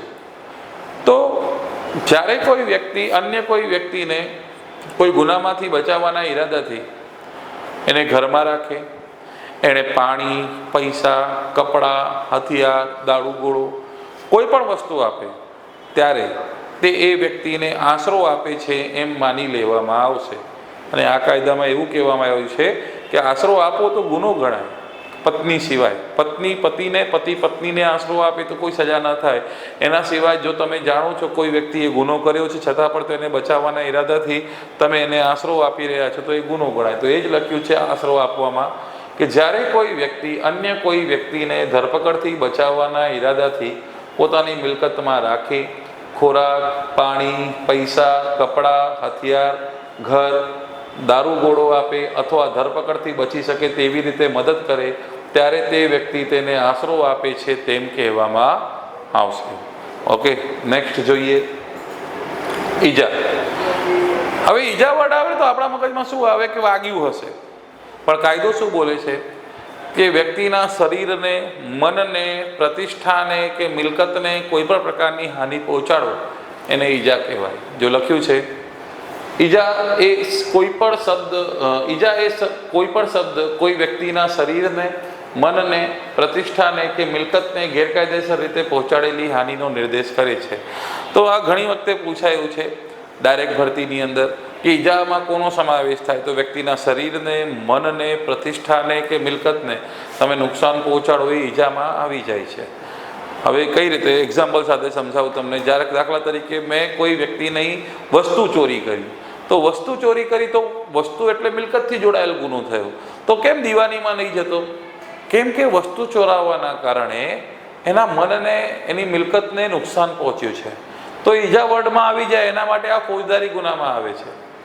હવે એક વ્યક્તિએ કીધું સર દિલ ચોરી કરે તો મેં કીધું કવિ દિલ ચોરી ના થાય, એ માનવ તસ્કરી કહેવાય. બરોબર, તો દિલ લઈ ગયા પરદેશી, તો પછી દિલ એટલે કે કાઢીને ના લઈ જાય, એ મનમાંથી લઈ જાય, એને ચોરી વોરી ના કહેવાય. બાકી ઓરિજિનલમાં લઈ જાઓ તો માનવ તસ્કરી કહેવાય. ક્લિયર? તો યાદ રાખજો, કોઈ વ્યક્તિના શરીરને, મનને, પ્રતિષ્ઠાને કે મિલકતને ગેરકાયદેસર નુકસાન પહોંચાડો એ ઈજા વર્ડમાં આવે. એના માટે કોઈ મિલકત ચોરી કરો કે મિલકતનું નુકસાન કરો એ ફોજદારી ગુનામાં આવે છે. ઓકે, બાકી ફોજદારી ગુનામાં મેક્સિમમ કહેવાય શરીરથી સંબંધિત ગુના. તો કેમ મિલકતને પણ શરીર સંબંધિત ગુનામાં સામેલ કર્યું છે? કેમ કે મિલકત ચોરી કરવાથી વ્યક્તિના મનને અને મિલકતને નુકસાન પહોંચે છે, તેથી એ ફોજદારી ગુનામાં આવે છે. નેક્સ્ટ આવે છે ગેરકાયદેસર અને ગેરકાયદેસર રીતે કરવા માટે બંધાયેલ. આ એક ઘુમાઈ ફેરવીને એક બહુ મોટો મુદ્દો નાખ્યો છે કે ગેરકાયદેસર એટલે શું અને કાયદેસર રીતે કરવા માટે બંધાયેલ એટલે શું? ગેરકાયદેસર એ શબ્દ જે કૃત્ય ગુનો હોય અથવા કૃત્યના કાયદાથી મના કરવામાં આવી હોય, જે કૃત્યથી દીવાની રાહે પગલું ભરવાના કારણે મળતું હોય તેવા દરેક કૃત્યને લાગુ પડે છે. એટલે શોર્ટમાં કાયદા મુજબ જે કૃત્ય ના પાડવામાં આવ્યું હોય કે આવું નહીં કરવાનું, તો આવા કૃત્યને શું કહેવામાં આવશે? ગેરકાયદેસર. અને પછી જે નીચે લખ્યું છે, જે કૃત્ય ન કરવું કોઈ વ્યક્તિ માટે ગેરકાયદેસર હોય તે કરવા માટે કાયદેસર બંધાયેલી એમ એ ગણાય. કે ભાઈ ખબર છે કે એ કૃત્ય કરીશ તો એ ગુનો થશે, છતાં પણ એ કૃત્ય કરવો, તમે એના માટે એ ન કરવા માટે બંધાયેલ છો, તમે કરો તો એને કહેવામાં આવશે કાયદેસર રીતે કરવા માટે બંધાયેલ. શોર્ટમાં આ લાંબુ ખેંચ્યું છે, તમને એટલું કહી દઉં, કાયદામાં જે કૃત્ય કરવા માટે ના પાડ્યું હોય અથવા એ કૃત્ય કરવા બદલ સજા માટે કહેવામાં આવ્યું હોય એવા કૃત્યને શું કહેવાય? ગેરકાયદેસર. હેલ્મેટ પહેર્યા વગર ગાડી નહીં ચલાવી શકો આવું કહેવામાં આવ્યું, અને હું હેલ્મેટ પહેર્યા વગર નીકળી ગયો, તો કાયદામાં કીધું છે આવું નહીં કરવાની, અને હું કરું છું તો મારા કૃત્યને શું કહેવાશે? ગેરકાયદેસર, કાયદા વિરુદ્ધ. ઓકે, તો એ જ વસ્તુ અહીંયા ચર્ચા છે. પછી આવે છે ન્યાયાધીશ. તો આપણે એક વ્યાખ્યા જોઈ હતી પહેલાં, નહીં? તો એમાં શું હતું? ન્યાયાલયની વ્યાખ્યા, અને અહીંયા શું છે? ન્યાયાધીશની વ્યાખ્યા. બંને એક જ જેવા લાગશે. પહેલાં શું હતું? કલમ નંબર 18 અને 19માં સાથે જ, 19 અને 20માં સાથે જ હતું, પણ હવે બંનેને જુદા કરી દેવામાં આવ્યું છે. જુઓ, ન્યાયાધીશ એટલે કે જેને સરકાર દ્વારા ન્યાયના કામ માટે નિમણૂક કરવામાં આવેલ હોય, તેને કાયદેસરની કાર્યવાહીમાં આખરી ચુકાદો જાહેર કરવાની સત્તા આપવામાં આવેલ હોય તેવા એક કે તેથી વધુ વ્યક્તિઓના સમૂહને ન્યાયાધીશ કહેવામાં આવે છે. એક વિદ્યાર્થીથી મેં પૂછ્યું કે સર, વિદ્યાર્થીને મેં પૂછ્યું કે ન્યાયાધીશ એટલે શું? તો એને જોરદાર જવાબ આપ્યો કે સર, જે ન્યાયનું કામ કરે એ ન્યાયાધીશ. તો મેં કીધું કે ભાઈ, હું બે લોકો વચ્ચે કોઈ બવાલ થયેલું હોય અને વચ્ચે પડીને ન્યાયનું કામ કરું તો હું ન્યાયાધીશ કહેવાઉં? એને કીધું હા. અરે ના ભાઈ, હું ન્યાયાધીશ ના કહેવાઉં. શું હું કોઈ વ્યક્તિને ફાંસીની સજા આપી શકું? શું હું વ્યક્તિને દંડની સજા આપી શકું કે લાય 5 લાખ રૂપિયાનો દંડ? ના ભાઈ, મને સત્તા નથી. અને જજોમાં પણ બધા જજોને બધી સત્તા નથી હોતી, અલગ અલગ સત્તા હોય છે. તો એમાં એ જ વસ્તુ લખ્યું છે કે જેને સરકાર દ્વારા ન્યાયના કામ માટે નિમણૂક કરવામાં આવેલ હોય. શું મને ન્યાયના કામ માટે નિમણૂક કરેલ છે? નહીં, પણ જેને નિમણૂક કરેલ હોય એ ન્યાયાધીશ કહેવાય. સાથે સાથે તેને કાયદેસરની કાર્યવાહીમાં કોઈ ચુકાદો જાહેર કરવાની સત્તા આપવામાં આવેલ હોય તેવો એક કે તેથી વધુ વ્યક્તિઓના સમૂહને ન્યાયાધીશ કહેવામાં આવશે. તો યાદ રાખજો, જેને સરકાર દ્વારા ન્યાયના કામ માટે નિમણૂક કરવામાં આવેલ હોય, જેને કોઈ કાયદેસરની કાર્યવાહીમાં આખરી ચુકાદો જાહેર કરવાની સત્તા આપવામાં આવેલ હોય તેવા એક કે તેથી વધુ વ્યક્તિઓના સમૂહને શું કહેવામાં આવશે? ન્યાયાધીશ કહેવામાં આવશે. ચલો નેક્સ્ટ જોઈએ. જીવન. મેં તમને પહેલાં પણ ચર્ચા કર્યું હતું કે બે વ્યાખ્યાઓ છે, એક જીવન, એક મૃત્યુ. તો જીવન એ માનવ જીવનનો નિર્દેશ કરે છે, મૃત્યુ એ માનવ મૃત્યુનો નિર્દેશ કરે છે. તો એ જ વસ્તુ અહીંયા જીવન શબ્દમાં છે કે સંદર્ભમાંથી વિરુદ્ધ ન જણાતું હોય તો જીવન શબ્દ એ માનવ જીવનનો નિર્દેશ કરે છે. અને એના પહેલાં આપણે જોયું તો મૃત્યુ શબ્દ, તો મૃત્યુ શબ્દ એ માનવીના મૃત્યુનો નિર્દેશ કરે છે. તો અહીંયા શું આવશે? જીવન શબ્દ એ માનવ જીવનનો નિર્દેશ કરે છે. આગળ જોઈએ સ્થાનિક કાયદો. તો કાયદાના બે પ્રકાર હોય છે, એક ખાસ કાયદો, એક સ્થાનિક કાયદો. ખાસ કાયદો એટલે કે કોઈ ખાસ બાબત માટે ઘડવામાં આવેલ હોય, અને સ્થાનિક કાયદો એટલે કે કોઈ વિસ્તાર માટે ઘડવામાં આવેલ હોય. તો અહીંયા સ્થાનિક કાયદાની વાત છે કે જે કાયદો ભારતના કોઈ વિસ્તાર માટે ઘડવામાં આવેલ હોય તેને સ્થાનિક કાયદો કહેવામાં આવે છે. દાખલા તરીકે ગુજરાત પોલીસ એક્ટ, તો એ ક્યાં છે? માત્ર ગુજરાત માટે. ગુજરાત પ્રોહિબિશન એક્ટ એ ગુજરાત માટે. ગુજરાત ગેમ્બલિંગ એક્ટ એ ગુજરાત માટે. રણવીર પિનલ કોડ જે હાલમાં રદ થઈ ગયું, જે જમ્મુ કાશ્મીર માટે હતું. તો જ્યારે કોઈ કાયદો ભારતના કોઈ વિસ્તાર માટે ઘડવામાં આવેલ હોય તો એને શું કહેવામાં આવશે? સ્થાનિક કાયદો. નેક્સ્ટ જોઈએ પુરુષ. તો પુરુષ શબ્દ એટલે શું? તો અહીંયા એક પુરુષ શબ્દ આવશે કે સ્ત્રી શબ્દ આવશે? તો પુરુષ શબ્દ આવે તો ગમે તે વયનો માનવ નર, ગમે તે વયનો, 1 વર્ષનો બાબુ હોય કે 100 વર્ષનો ઘરડો હોય, એ પુરુષ શબ્દમાં આવશે. નર હોવું જોઈએ, માનવ નર. તો એ જ લખ્યું છે, પુરુષ શબ્દ એ ગમે તે વયના માનવ નર દેહનો નિર્દેશ કરે છે. પછી નેક્સ્ટ આવે છે મંથ, મહિનો અને વર્ષ. હવે અહીંયા એક વર્ડ બદલાયું છે, મહિનો અને વર્ષ. પહેલાં બ્રિટિશ કેલેન્ડર આવતું હતું, હવે એની જગ્યાએ વર્ડ બદલ્યું છે ગ્રેગોરિયન કેલેન્ડર. Gregorian calendar. વર્ષ અને મહિના જે હશે એ કોના મુજબ ગણવાનું રહેશે? ગ્રેગોરિયન કેલેન્ડર મુજબ. તો એ જ લખ્યું છે, મહિનો અને વર્ષ શબ્દનો ઉપયોગ કરવામાં આવ્યો હોય ત્યાં તે વર્ષ અથવા મહિનો ગ્રેગોરિયન કેલેન્ડર અનુસરીને ગણવાના છે એમ સમજવું. તો યાદ રાખજો, વર્ષ અને મહિનો આવે તો તમને શું સમજવાનું છે? Gregorian calendar. ઓકે. નેક્સ્ટ આવે છે જંગમ મિલકત. બહુ જ સરળ છે, ધ્યાનથી સમજજો. જ્યારે કોઈ નિર્જીવ વસ્તુ એક જગ્યાથી બીજી જગ્યા સરળતાથી ખસેડી શકાતું હોય તેવા તમામ નિર્જીવ મિલકતને શું કહેવાય? જંગમ મિલકત. પરંતુ જે મિલકત એક જગ્યાથી બીજી જગ્યા ખસેડી ન શકાય એને શું કહેવાય? સ્થાવર મિલકત. દાખલા તરીકે ઘર ખસેડી શકાય? ના. કોઈ ઊભો વૃક્ષ હોય ખસેડી શકાય? ના. ઊભો પાક હોય ખસેડી શકાય? ના. પરંતુ ઘર તોડી દેવામાં આવે તો ઘરનું કાટમાળ ખસેડી શકાય, તો જંગમ મિલકત. વૃક્ષ કાપી દેવામાં આવે તો વૃક્ષ જે છે એ કપાઈ ગયો, હવે લાકડો થઈ ગયો, તો એ જંગમ મિલકત. કોઈ પાક છે એને કાપી દેવામાં આવે તો એ જંગમ મિલકત. વીજળી એક જગ્યાથી બીજી જગ્યા ખસેડી શકાય તો એ જંગમ મિલકત. કોઈ ટેબલ, ખુરશી, પંખો, લાઇટ એટલે ટ્યુબલાઇટ, આ બધું ખસેડી શકાય તો આ બધું શું કહેવાય? જંગમ મિલકત. તો બસ એ જ લખ્યું છે અહીંયા, કોઈ પણ એવી નિર્જીવ મિલકત જેને એક જગ્યાથી બીજી જગ્યાએ સરળતાપૂર્વક ખસેડી શકાય તેને જંગમ મિલકત કહેવાય. પરંતુ જમીન અને જમીન સાથે જોડાયેલ મિલકતનો સમાવેશ થતું નથી, તેને સ્થાવર મિલકત કહેવામાં આવે છે. ઓકે, ચલો પછી આવે છે સંખ્યા. હવે સંખ્યા વર્ડની અંદર કેવું છે કે કાયદામાં કોઈ જગ્યાએ એવું પણ જોવા મળશે જે એક વચનવાળો શબ્દ હશે તો એને બહુવચનમાં પણ ગણી શકાય, અને ઘણી બધી જગ્યા બહુવચનવાળા શબ્દ પણ જોવા મળશે તો એને એક વચનમાં પણ ગણી શકાય. એટલે કાયદામાં પહેલેથી એની સ્પષ્ટતા કરી દેવામાં આવી છે. જો એ જ લખ્યું છે કે સંખ્યા એટલે સંદર્ભથી કંઈ વિરુદ્ધ જણાતું ન હોય તો એક વચન સંખ્યા દર્શાવતા શબ્દોમાં બહુવચન સંખ્યાનો અને બહુવચન સંખ્યા દર્શાવતા શબ્દોમાં એક વચન સંખ્યાના શબ્દોનો પણ સમાવેશ થાય છે.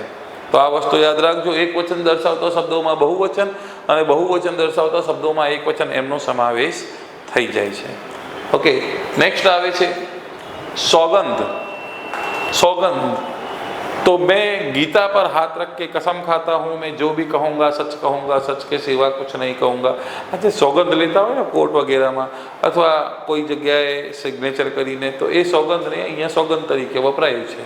તો એ જ લખ્યું છે સોગંદ કાયદાથી ગંભીરતાપૂર્વક લેવાની પ્રતિજ્ઞા અને કોઈ રાજ્ય સેવક સમક્ષ જે કરવાનું કાયદા મુજબ આવશ્યક કે કાયદાથી અધિકૃત કરેલું હોય તેવા અથવા કોઈ ન્યાયાલયમાં કે તેની બહાર કોઈ સાબિતી માટે ઉપયોગ લેવાના એકરારનો સમાવેશ થાય છે. તો જો આપણે જે કોર્ટમાં પ્રતિજ્ઞા લેતા હોઈએ છીએ એ પ્રતિજ્ઞાને જ સોગંદ કહેવામાં આવે છે. પછી નેક્સ્ટ આવે છે ગુનો. ગુનો એટલે કાયદા મુજબ સજાપાત્ર કૃત્ય એટલે કે ગુનો. એ જ લખ્યું છે કાયદા હેઠળ સજાપાત્ર કૃત્ય એટલે ગુનો. એક વિદ્યાર્થીએ મને કીધું સર મેં ક્યાંક વાંચેલું છે ગુનાના 4 તબક્કા હોય, ઈરાદો, તૈયારી, પ્રયત્ન, ગુનો. હા એ ભાઈ હોય છે, એનું ના નથી પાડતો, પણ અહીંયા તમને ખાલી શબ્દમાં આટલું જ યાદ રાખવાનું છે કે ગુનો એટલે કાયદા હેઠળ સજાપાત્ર કૃત્ય, વાત ખતમ. ઈરાદો, તૈયારી, પ્રયત્ન, ગુનો એ બધી વસ્તુઓ હવે આગળ ભણીશું, અત્યારે નહીં એ બધી વસ્તુઓ આવશે, જોઈશું 1 બાય 1 બધી વસ્તુઓ આગળ. શાંતિ રખો, સોના મિલેગા. સોના એટલે ગોલ્ડ. કાર્યલોપ. કાર્યલોપ શબ્દ કોઈ એક જ કાર્યલોપનો નિર્દેશ કરે છે, તેવી જ રીતે અનેક કાર્યલોપનો પણ નિર્દેશ કરે છે. જેમ કૃત્ય હોય છે એવી રીતે કાર્યલોપ હોય છે. તો કાર્યલોપમાં એક કાર્યલોપ પણ આવી જશે, અનેક કાર્યલોપ પણ આવી જશે. તો કાયદામાં કાર્યલોપ ઘણી બધી જગ્યાએ ઉપયોગ થયેલું હશે, તેમાં એક અને અનેક બંને કાર્યલોપ આવી જાય છે. ત્યારબાદ વ્યક્તિ. આ શબ્દ તમે થોડું યાદ રાખવા જેવું આવ્યું છે. હવે જ્યારે બોલાય વ્યક્તિ શબ્દ એટલે શું, તો વ્યક્તિમાં લોકો બોલે વ્યક્તિ એટલે વ્યક્તિ, પુરુષ. અરે એવું નહીં યાર, વ્યક્તિ શબ્દ જ્યારે પણ આવે એમાં કોઈ પુરુષ, એમાં કોઈ સ્ત્રી, એમાં કોઈ કિન્નર, સાથે સાથે કોઈ કંપની, કોઈ મંડળી, કોઈ મૂર્તિ, કોઈ ગર્ભમાં રહેલો બાળક, એ બધાનો સમાવેશ થાય. જો અહીંયા લખ્યું છે વ્યક્તિ શબ્દમાં કોઈ પણ વ્યક્તિ, વ્યક્તિઓનો સમૂહ, કોઈ પણ કંપની, કોઈ પણ એસોસિએશન, કોઈ પણ મંડળી, ભલે તે સ્થાપિત હોય કે ન હોય, કોઈ પણ મૂર્તિ, ગર્ભમાં રહેલો બાળક વગેરેનો સમાવેશ કરવામાં આવે. હવે એક વિદ્યાર્થીએ પૂછ્યું સર આવી બધી શબ્દો કેમ ઉમેરતા હોય છે? તો ભાઈ કારણ છે, કાયદા મુજબ એમ કહેવામાં આવ્યું છે કે જે ગુનો કરી શકે અથવા જેના સાથે ગુનો થઈ શકે એને વ્યક્તિમાં સમાવેશ કરવામાં આવે. જે ગુનો કરી શકે અથવા જેના સાથે ગુનો થઈ શકે એને વ્યક્તિમાં સમાવેશ કરવામાં આવે. તમે કહો સર શું કહેવા માંગો, સમજાતું નથી. જો તમને સમજાવું, શું કોઈ પણ સ્ત્રી, પુરુષ કે કિન્નર ગુનો કરી શકે? હા કરી શકે. એની સાથે ગુનો થઈ શકે? હા થઈ શકે. તો એ વ્યક્તિ. શું વ્યક્તિઓનો સમૂહ ગુનો કરી શકે? હા કરી શકે. શું એની સાથે ગુનો થઈ શકે? હા, વ્યક્તિઓના સમૂહ સાથે પણ ગુનો થઈ શકે, તો એ વ્યક્તિ. કોઈ પણ કંપની ગુનો કરી શકે? હા ભાઈ, કંપની પણ ગુનો કરે છે. કંપની સાથે ગુનો થઈ શકે? હા, કંપની સાથે પણ ગુનો થઈ શકે, તો એ વ્યક્તિ. કોઈ પણ એસોસિએશન, કોઈ પણ મંડળી, ભલે તે સ્થાપિત હોય કે ના હોય, વિદ્યાર્થીઓની મંડળી હોય કે ધાર્મિક મંડળી હોય કે રાજનૈતિક મંડળી હોય, એ ગુનો કરી શકે? હા. એની સાથે ગુનો થઈ શકે? હા, તો એ પણ વ્યક્તિ. કોઈ મૂર્તિ, હવે વિદ્યાર્થી કહેશે કે સર મૂર્તિ કઈ રીતે ગુનો કરે? મૂર્તિ ગુનો ના કરે, પણ મૂર્તિ સાથે ગુનો થઈ શકે ખરા? કોઈ આપણા આઝાદીના લડવૈયા મહાત્મા ગાંધી કે ભીમરાવ આંબેડકર કે સરદાર વલ્લભભાઈ પટેલ કે જવાહરલાલ નહેરુની મૂર્તિ હોય અને એ મૂર્તિનું અપમાન કરવામાં આવે, એના ઉપર કોઈ કચરો ફેંકવામાં આવે કે જૂતાનો હાર ચઢાવવામાં આવે, તો અપમાન થાય કે ના કહેવાય? તો એની સાથે અત્યાચાર થઈ રહ્યું છે ને, મૂર્તિ સાથે, એના સાથે ગુનો થઈ રહ્યો છે ને, તો પછી એનો પણ સમાવેશ વ્યક્તિમાં થાય છે. એ ગુનો ના કરી શકે, પણ એની સાથે તો ગુનો થાય. પછી ગર્ભમાં રહેલો બાળક, હવે પ્રશ્ન થાય છે, ગર્ભમાં રહેલો બાળક કઈ રીતે ગુનો કરે છે? ભાઈ, ગર્ભમાં રહેલો બાળક પણ ગુનો કરે છે. એ નહીં, માફ કરજો, ગર્ભમાં રહેલો બાળક ગુનો ના કરે, પણ એની સાથે ગુનો થઈ શકે છે. ગર્ભપાત કરાવો તો એ ગુનો થયો ને એની સાથે, તો એ પણ સમાવેશ વ્યક્તિમાં થશે. એટલે કે જેના સાથે ગુનો થઈ શકે અથવા જેની દ્વારા ગુનો થઈ શકે, તો એનો સમાવેશ વ્યક્તિમાં થાય છે. એ વસ્તુ યાદ રાખવાનું છે. ચલો આગળ જોઈએ. નેક્સ્ટ આવે છે લોકો. તો લોકો શબ્દમાં લોકોના કોઈ વર્ગ અથવા કોઈ કોમનો સમાવેશ થાય. પબ્લિક હોય કે કોઈ ધાર્મિક હોય કે વિદ્યાર્થી હોય, આ બધું શું આવે? લોકો શબ્દમાં. ઓકે. જાહેર સેવક બહુ જ મોટી વ્યાખ્યા છે. પહેલા આઈપીસીના પ્રકરણ કલમ નંબર 21માં હતું, અને હવે આવી ગયું છે બીએનએસના કલમ નંબર 228માં. ઓકે.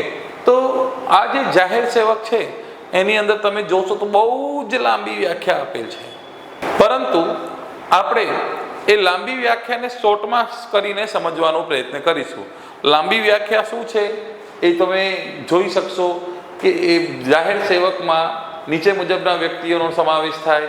ભારતના ભૂમિદળ, નૌકાદળ, હવાઈ દળના અધિકારી, ન્યાયાધીશ, કોર્ટના અધિકારી, જેને ફરજ નિભાવવા માટે કોર્ટ જેને દ્વારા અધિકૃત કરેલ હોય તેવી વ્યક્તિ, કોઈ ન્યાયાલય અથવા રાજ્ય સેવકને મદદ કરનાર દરેક જ્યુરી સભ્ય, એસેસર અથવા પંચાયતના સભ્ય, કોઈ ન્યાયાલય અથવા બીજા કોઈ કાયદેસર સત્તા ધરાવતા જાહેર અધિકારીઓ જેને કોઈ દાવો કે બાબત નિર્ણયાર્થે કે વિશે રિપોર્ટ કરવા માટે મોકલ્યો હોય, દરેક લવાદ કે અન્ય તમામ વ્યક્તિઓ, કોઈ વ્યક્તિને અટકાયતમાં લેવાની જે હોદ્દાની રૂપે પોતાની સત્તા મળેલ હોય તે હોદ્દો ધરાવતી વ્યક્તિ, ગુના થતાં અટકાવવાની, ગુનાની માહિતી આપવાની, ગુનેગારની ઇન્સાફ માટે ખડા કરવાની અથવા જાહેર આરોગ્યને સલામતી કે સગવડનું રક્ષણ કરવાની એક સરકારી અધિકારી તરીકે જેની ફરજ હોય તે દરેક સરકારી અધિકારી, સરકારી વતી કોઈ મિલકત કે લેવાની કે પ્રાપ્ત કરવાની, રાખવાની કે વાપરવાની અથવા સરકાર વતી કોઈ મોજણી આકારણી કરવાની સત્તા હોય તે દરેક અધિકારીઓ, તમામ વ્યક્તિઓ કે જેઓ સરકારની નોકરીમાં હોય, તેની પગારદાર હોય અથવા જાહેર ફરજ બજાવવા માટે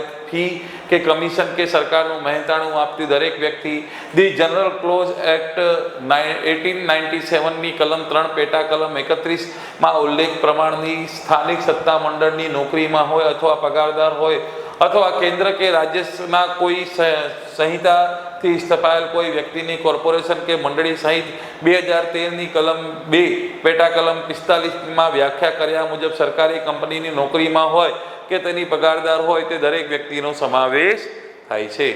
A B C D E F G H I J K સુધી આપેલ છે. આટલું લાંબુ. ઓકે. પણ આપણે જો શોર્ટમાં સરળ શબ્દોમાં કહેવાનું હોય તો રાજ્ય સેવક સરકારી નોકરી સાથે સાથે એવા તમામ વ્યક્તિઓનો સમાવેશ થાય જેને જાહેર કાર્ય માટે નિમણૂક કરવામાં આવેલ હોય. તો જે સરકારી નોકરીમાં હોય એ જેને જાહેર કાર્ય માટે નિમણૂક કરવામાં આવેલ હોય એવા તમામ વ્યક્તિઓનો સમાવેશ થાય છે. વાત ખતમ. કોનો સમાવેશ નહીં થતો એ પૂછાતું હોય છે. જો અહીંયા લખ્યું છે રાષ્ટ્રપતિ, ઉપરાષ્ટ્રપતિ, PM, CM, મંત્રીઓ, ન્યાયાધીશો, ક્લાસ 1, 2, 3, 4ના કર્મચારીઓ, આ તમામનો ન્યાયાધીશમાં માફ કરજો, રાજ્ય સેવકમાં કે જાહેર સેવકમાં સમાવેશ થાય. હવે કોણ સમાવેશ નહીં? તો તો અહીંયા લખ્યું છે જાહેર સેવકમાં નીચે મુજબ જાહેર સેવક ગણાતા નથી. તો રાજ્યની વિધાનસભાના એમએલએ તેને પગાર વિધાનસભા ચૂકવે એ જાહેર સેવકમાં આવતો નથી. સરકારી ગ્રાન્ટ અથવા મદદ મેળવતી ખાનગી શાળાઓના શિક્ષકો અને આચાર્યો એ જાહેર સેવક ના ગણાય. વીમા અધિનિયમ 1938ની કલમ 33 હેઠળ વીમા કંપનીના તપાસ કરતો કોઈ પણ ચાર્ટર્ડ એકાઉન્ટન્ટ એ જાહેર સેવક ના ગણાય. મ્યુનિસિપલ કાઉન્સિલર, સહકારી મંડળીના પ્રમુખ કે સેક્રેટરી અથવા ચૂંટાયેલા પદાધિકારીઓ એ જાહેર સેવક કહેવાય નહીં. એક સરકારી કંપની જાહેર સેવક હોવા છતાં તેના કર્મચારીઓ જાહેર સેવક ગણાતા નથી. ઓકે, તો આ વસ્તુ પૂછાય કે કોણ જાહેર સેવક ના ગણાય, તો આ તમને યાદ રાખવાનું છે. ઓકે, તમને સવાલ કેવું હોય ખબર છે? જાહેર સેવકની વ્યાખ્યા ક્યાં છે? તો કલમ નંબર 228માં. બીજું કે જાહેર સેવકમાં નીચેનામાંથી કોનો સમાવેશ થાય અથવા નીચેનામાંથી કોનો સમાવેશ થતું નથી. બસ આટલું સવાલ બની શકે છે. ચલો નેક્સ્ટ જોઈએ. માનવાને કારણે. કોઈ વ્યક્તિને કોઈ વાત માનવાનું પૂરતું કારણ હોય તો તે વાત માનવાને કારણે છે એમ કહેવાય, અન્યથા નહીં. કાયદામાં એમ લખ્યું હોય ને કે આ વસ્તુ આવું થયેલું હશે તો માનવાના કારણ છે કે તેણે આ કૃત્ય કર્યું છે. તો માનવાનો કારણ શબ્દ હોય છે એની વ્યાખ્યા અહીંયા એક આપેલ છે. ત્યાર પછી ખાસ કાયદો મેં તમને કીધું ને કે બે પ્રકારના કાયદા હોય, સ્થાનિક એક ખાસ. તો સ્થાનિક એટલે કોઈ વિસ્તાર માટે, ખાસ એટલે કે કોઈ બાબત માટે. તો એ જ લખ્યું છે જે કાયદો કોઈ ખાસ બાબત માટે કે હેતુ માટે ઘડવામાં આવેલ હોય તેને ખાસ કાયદો કહેવાય. દાખલા તરીકે દારૂને અટકાવવા માટે કાયદો તો નશાબંધી અધિનિયમ એ ખાસ કાયદો છે. પછી એવી જ રીતે હથિયારનો દુરુપયોગ થતાં અટકાવવા માટે આર્મા એક્ટ એ ખાસ કાયદો છે, તો એને ખાસ કાયદો કહેવાય. પછી નેક્સ્ટ આવે છે કિંમતી જામીનગીરી. બહુ લાંબો વ્યાખ્યા આપેલ છે. કિંમતી જામીનગીરી એ શબ્દમાં દસ્તાવેજથી કોઈ કાયદેસરનો હક ઉત્પન્ન થતો હોય, વિસ્તૃત થતો હોય, તબદીલ થતો હોય, મર્યાદિત થતો હોય, નષ્ટ થતો હોય કે કરવામાં આવતો હોય વગેરે વગેરે. પણ શોર્ટમાં સમજી લો, જ્યારે કોઈ દસ્તાવેજ કે મિલકત પરથી કોઈ વ્યક્તિનો હક ઉત્પન્ન થતો હોય અને એ દસ્તાવેજને કોઈ વ્યક્તિ અન્ય કોઈ વ્યક્તિને તબદીલ કરી શકતો હોય તો એ દસ્તાવેજને શું કહેવાય? કિંમતી જામીનગીરી. દાખલા તરીકે હું કાર કોઈને આપું છું તો એ કાર એની ના થઈ જાય, પણ આરસી બુક જ્યારે એની નામે લખીને આપું છું તો એના નામે થઈ જાય, તો આરસી બુક શું છે? એ કિંમતી જામીનગીરી કહેવાય. ઓકે, તો એ જ વસ્તુ છે કે જેનાથી કોઈ વ્યક્તિ પોતાની કાયદેસરની જવાબદારી હોવાનું કે પોતાના અમુક કાયદેસર હક ન હોવાનું સ્વીકારતો હોય એને દસ્તાવેજ કહેવામાં આવે છે. કિંમતી જામીનગીરી કહેવામાં આવે છે. તો યાદ રાખજો, કોઈ પણ પ્રકારનું બિલ થયું, કોઈ પણ પ્રકારનો આરસી બુક થયું, એ બધી વસ્તુઓ કિંમતી જામીનગીરીમાં આવે. ઓકે, જેને આપણે ગીરવે મૂકી શકીએ, શોર્ટમાં કિંમતી જામીનગીરીમાં આવે.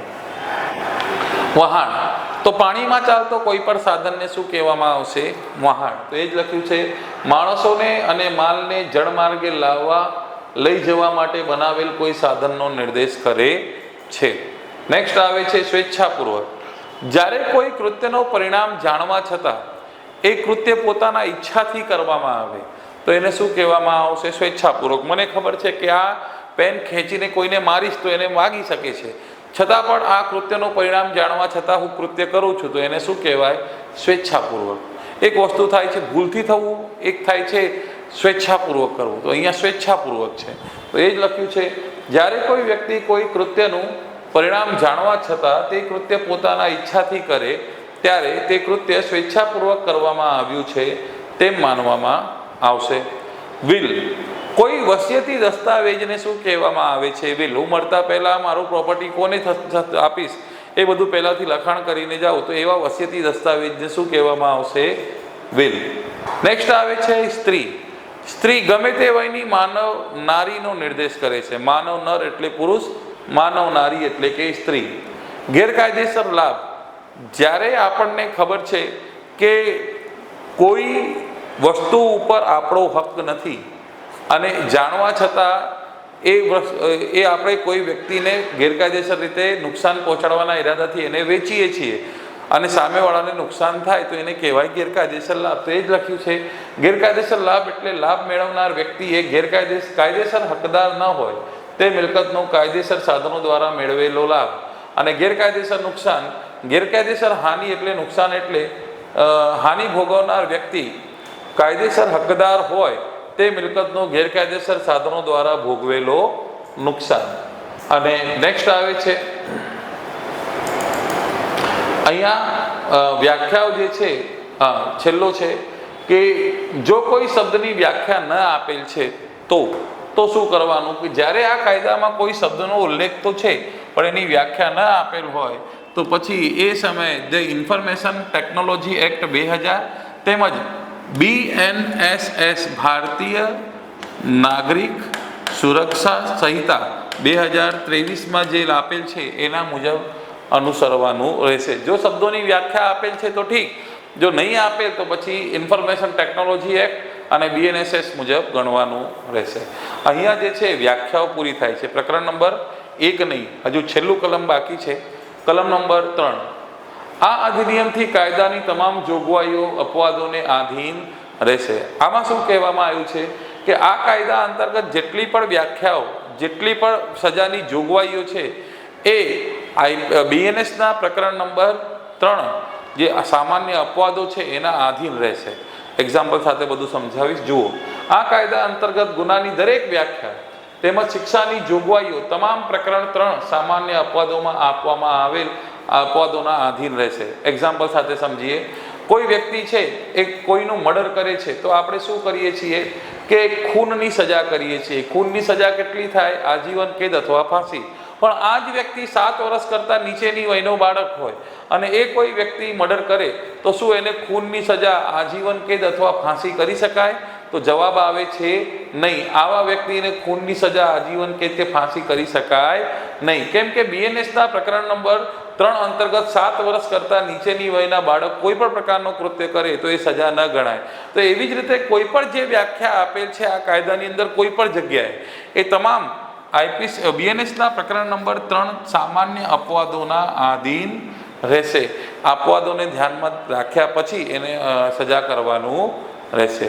તો અહીંયા જે BNSનું પ્રકરણ નંબર 1 જે છે એ અહીંયા પૂરું થાય છે. પ્રકરણ તમને જોવામાં લાગ્યું કે ખાલી 3 કલમનું છે પણ અંદાજિત 1 કલાક કરતાં વધારે સમય આની અંદર લાગી ગયું. તો અહીંયા BNSનું પ્રકરણ નંબર 1 પૂરું થાય છે. નેક્સ્ટ વિડીયો લેક્ચરની અંદર આપણે જોઈશું BNS પ્રકરણ નંબર 2. આ વિડીયો લેક્ચરમાં આટલું જ. Thank you very much. જય હિન્દ, જય ભારત.